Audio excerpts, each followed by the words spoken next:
what is Kundalini, what is the self, what is Shakti, Shiva, or Shiva-Shakti as we say, because Shiva and Shakti are one. What is ignorance, and how is ignorance structured, and how is it deconstructed so you can reach enlightenment? Let's discuss this in a little more detail.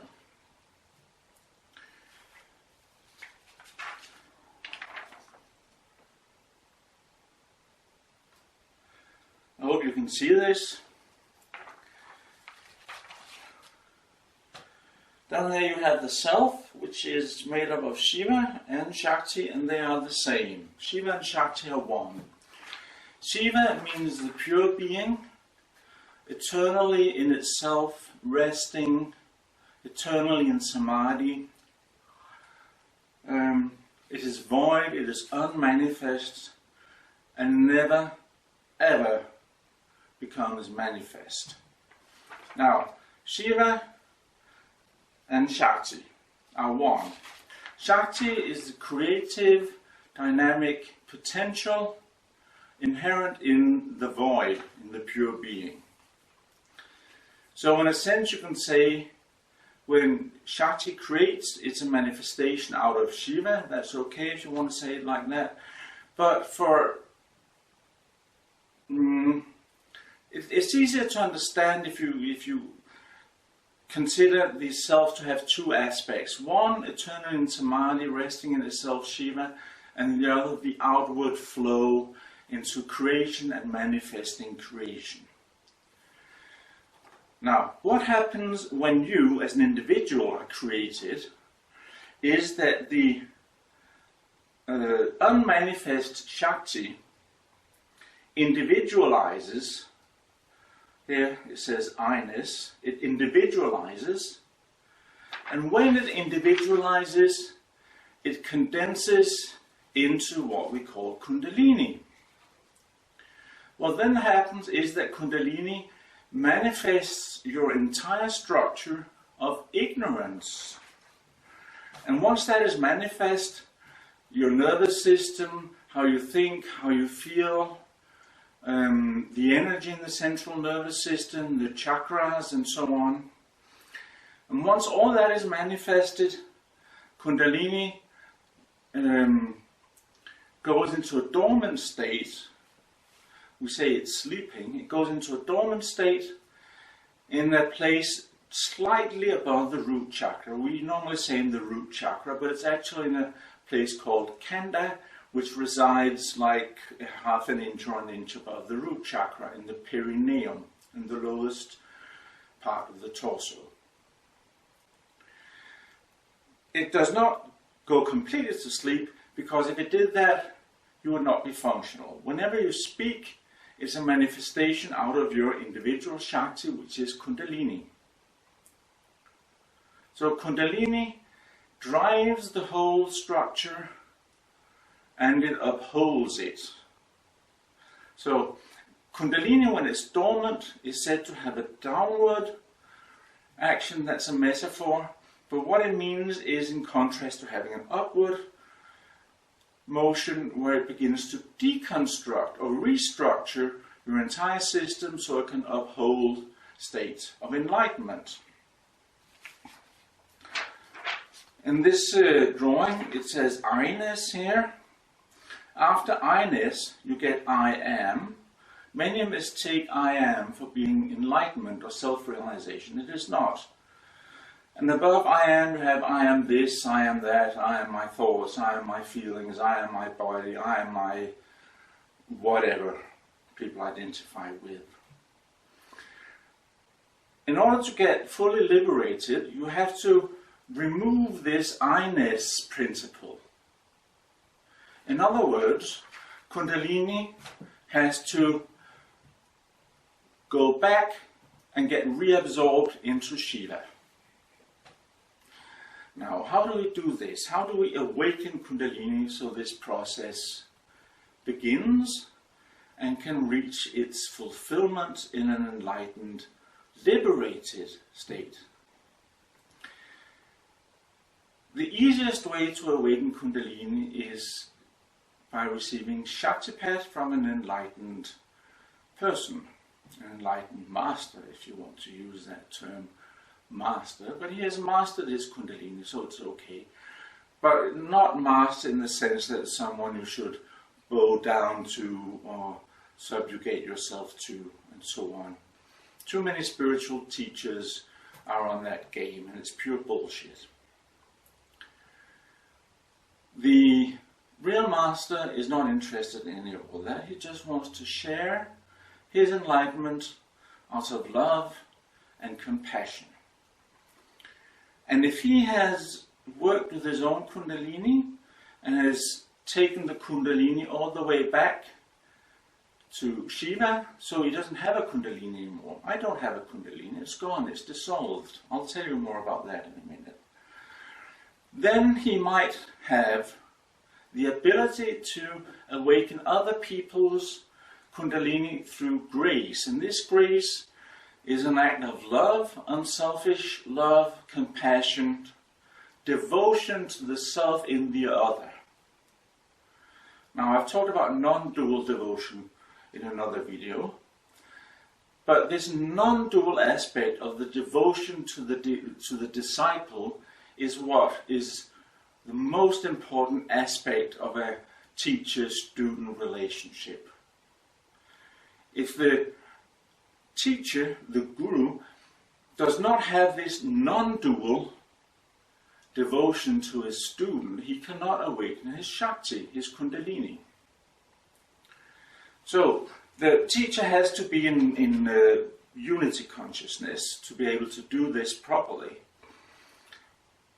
And of course, before unity consciousness, you have God consciousness, pure self-realization, witnessing, or what is called awakening nowadays. And then you have your regular ignorant state. So to sum up, out of the pure void, the absolute self first manifests Kundalini. Kundalini then manifests or creates your entire structure of personality, your being in the world, or your structured ignorance. You can then awaken Kundalini, and Kundalini then begins to restructure your ignorance so that it, or your nervous system rather, your central nervous system and your brain, it becomes rewired. And that's why we call it an awakened Kundalini, because this rewiring begins. So we call it awakened to distinguish it from the sleeping Kundalini, which simply upholds the ignorance. The awakened Kundalini restructures your nervous system, your nerve cells, your body, and you can feel this restructuring physically. Kundalini restructures it so that your nervous system and your body can uphold states of enlightenment.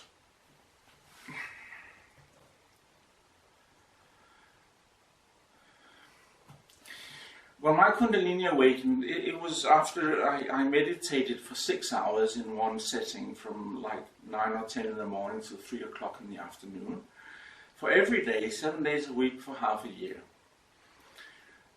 doing intense visualizations, pranayamas and so on to awaken the Kundalini. Then suddenly one day, out of this kanda, the bulb just above the root chakra, a snake like energy. It was very physical, extremely physical. It's about half as thick as my little finger here and about 12 centimeters long. It is silver in color, shining silver. It crawled up like through my flesh, penetrated into the spine between the lowest vertebra and the sacrum bone, in there and up through the spinal cord. And this snake crawled up, and when it reached about the heart, it dissolved into light, filled the entire spine, and flowed up, filled the brain, and then finally merged into Shiva and the Kundalini as a snake was then gone and I was liberated. This is irreversible. Once you've reached this liberation, there is no way back. And it is the doorway to living in perpetual bliss and love and compassion. Eventually you realize you're one with Shakti. Every breath you take is an expression of love for the divine and is this non-dual devotion to the self in everything as you, yourself.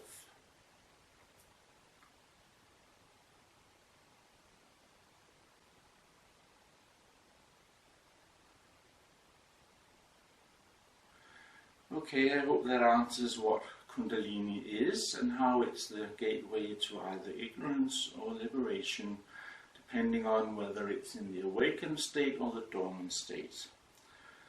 And the easiest way to awaken Kundalini is through Shaktipat.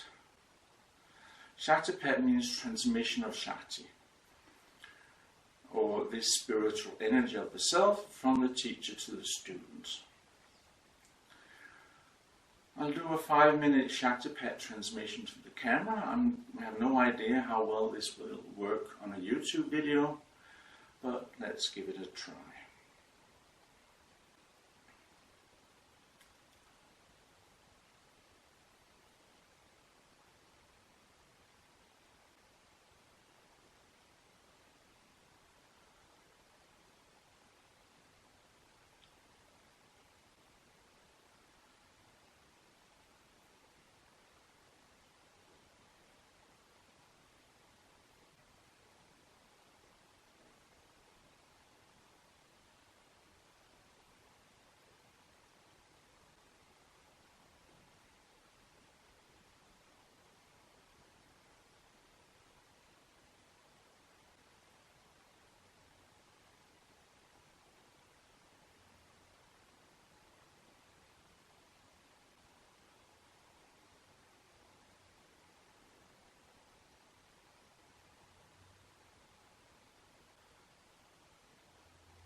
Okay, let's end here.